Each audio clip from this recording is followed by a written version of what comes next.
গতকাল ছিল শুক্রবার, ছুটির দিন। আমি সকাল সকাল একটু ঘুম থেকে উঠে গেছি। উঠেই আগে বাজারে চলে গেছি, কারণ আমার বাসার জন্য টুকটাক কিছু বাজার দরকার ছিল। যদিও সব কিছু আছে, তারপর টুকটাক কিছু বাজার আমি করে নিয়ে আসছি। এখানে কাঁচামরিচ কিনছি, তারপর হচ্ছে গরম মশলা, এরপর হচ্ছে গ্রিন টি। তো কাঁচামরিচ আসলে ঝাল খুবই কম বাজারে, এখন এই কাঁচামরিচই পাওয়া যাচ্ছে। তো বাজারে যখন যেটা পাওয়া যায় তখন তো সেটাই নিয়ে আসতে হয়। এরপর হাঁস কিনছি একটা, এটা হচ্ছে দেশি হাঁস। তো আমি একটু পরেই রান্না শুরু করব। সব বাজারগুলোকে গুছিয়ে নিয়ে আমি একটু চা বানিয়ে নিছি আমার জন্য। এখানে চা দিয়ে সিঙ্গারা দিয়ে খাবো। আসলে আজকে নাস্তা বানানোর মতো সময় নেই। আমি বাজার থেকে আসার সময় সিঙ্গারা নিয়ে আসছিলাম। তো নাস্তাটা খেয়ে আমি এখন কাজ শুরু করব। প্রথমেই হচ্ছে মশলা রেডি করব। এখানে আদা রসুন সব কিছু কেটে ব্ল্যান্ড করে নিব, তারপর জিরাও ব্ল্যান্ড করব। জিরাগুলাকে ধুয়ে তারপর ব্ল্যান্ড করে নিছি। সব মশলাগুলাকে ভালোভাবে ব্ল্যান্ড করে রেডি করে রাখলাম। আজকে কিছু মশলা দিয়ে হাঁস রান্না করব, খিচুড়ি রান্না করব, আবার যেগুলা থাকবে সেগুলা ডিপে রেখে দিব। আসলে মশলাটা রেডি করা থাকলে কিন্তু রান্নার ঝামেলাটা অনেকটাই কমে যায়। হাঁসটাকে আমি ভালোভাবে কেটে ধুয়ে চামড়াটা, কিছু চামড়া রাখছি, আবার কিছু চামড়া ফেলে দিছি, কারণ এত পরিমাণ লোম। আসলে যারা কিন্তু হাঁসের স্কিন খায় তাদের কিন্তু হাঁস পরিষ্কার করতে অনেক কষ্ট। তো আমি আসলে আমার এত ধৈর্য নাই সারাদিন বসে বসে স্কিন পরিষ্কার করব। এজন্য আমি গলার অংশের যে জায়গাটাতে বেশি লোম ছিল ওগুলা ফেলে দিছি, আর কিছু কিছু চামড়া রেখে দিছি। যাই হোক, এখন আমি রান্নাটা বসিয়ে দিব। এখানে তেলে পরিমাণ মতো পেঁয়াজ ভেজে নিচ্ছি। পেঁয়াজটা একটু বাদামি কালার করে ভেজে তারপর এর মধ্যে সব মশলাগুলো অ্যাড করব। জিরা, তারপর হচ্ছে আদা রসুন, ধনিয়ার গুঁড়া, হলুদ মরিচ লবণ সব কিছু দিয়ে মশলাটাকে একদম ভালোভাবে কষিয়ে নিব। এর মধ্যে আবার একটু পানিও দিয়ে দিছিলাম, যাতে আদা রসুনের কাঁচা গন্ধটা না থাকে। মশলাটাকে ভালোভাবে কষিয়ে নিয়ে তারপর এর মধ্যে আমি হাঁসটা দিয়ে দিব। আসলে হাঁসটা কিন্তু মানে স্বাস্থ্যবান ছিল না, বাট দাম কিন্তু অনেক নিছে। আসলে আমি কি বলবো, বাসায় যখন আমি কাটতেছিলাম তখন আমার দেখে আমি মনে হলো যে হাঁসটা মানে কিনে আমি ঠকছি। তো যাই হোক, কি আর করার। এই তো এখন গরম মশলা দিয়ে দিছি, দিয়ে তারপর ভালোভাবে এই হাঁসটাকে কষাবো। কোনো পানি দিব না, চুলার জালটা একদম লো করে দিয়ে হাঁসটাকে আমি সিদ্ধ করে নিব। লো আছে হাঁসটাকে অন্য চুলায় দিয়ে দিছি। এখন এখানে 1 কাপ মাসকালের ডাল আমি ভেজে নিচ্ছি। মুগ ডাল আমরা যেভাবে ভাজি ওভাবে আর কি, খুব বেশি পুড়ে ফেলা যাবে না। আমি মাসকালাই ডালের খিচুড়ি রান্না করব।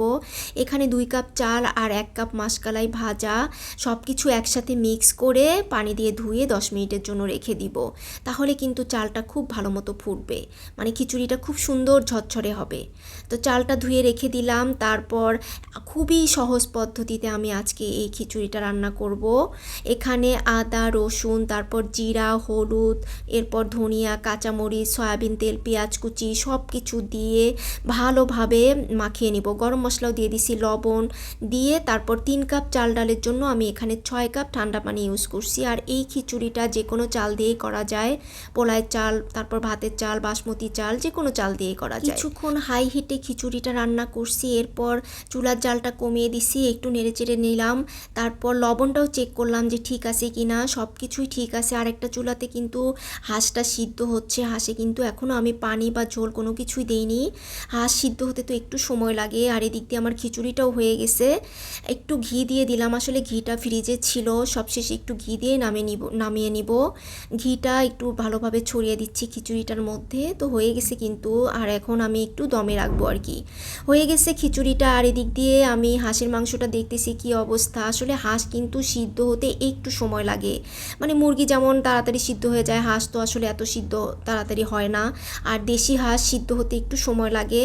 তো আমি কিছুক্ষণ নাড়াচাড়া করার পর, কষানোর পর এর মধ্যে আলু, তারপর হচ্ছে রসুন, কিছু রসুন আর লাল আলু এগুলা দিয়ে দিব। দিয়ে এগুলার সাথে একদম ভালোভাবে হাঁসটা কষিয়ে নিয়ে তারপর আমি একবারে পানি দিয়ে দিব। সেই পানিটাতেই আমি ঝোল রাখবো। অর্ধেক কিন্তু হাঁসটা সিদ্ধ হয়ে গেছে, অর্ধেকেরও বেশি সিদ্ধ হয়ে গেছে। এরপর আমি পরিমাণ মতো পানি দিয়ে ঢাকনা দিয়ে রাখছিলাম। এরকম ঝোলই আমি রাখবো, কারণ হচ্ছে আলু আছে, ঝোলটা কিন্তু না হলে পরে একদম টেনে যাবে আলুর সাথে। তো আমি এরকম ঝোলই রাখবো। এই তো হয়ে গেছে হাঁসের মাংসটা। আসলে এক একজন এক একভাবে রান্না করে, তো আমি যেভাবে রান্না করি, হাঁস মুরগি মাংস সবাই রান্না করতে পারে, তো আমি যেভাবে রান্না করি সেটাই একটু দেখালাম। তো আমার সব রান্নাগুলো কমপ্লিট। এই হাঁস সিদ্ধ হতে হতে কিন্তু আমি সালাদ কেটে নিছি, তারপর মরিচ পেঁয়াজ ধনিয়া পাতা সব কিছু কেটে রেডি করছি। পেঁয়াজ মরিচ দিয়ে দিয়ে একটা ভর্তা বানাবো। এখানে আমি কিছু শুকনা মরিচ তেলে ভেজে নিছি, এরপর পেঁয়াজ, ধনিয়া পাতা সব কিছু একসাথে নিয়ে নিছি।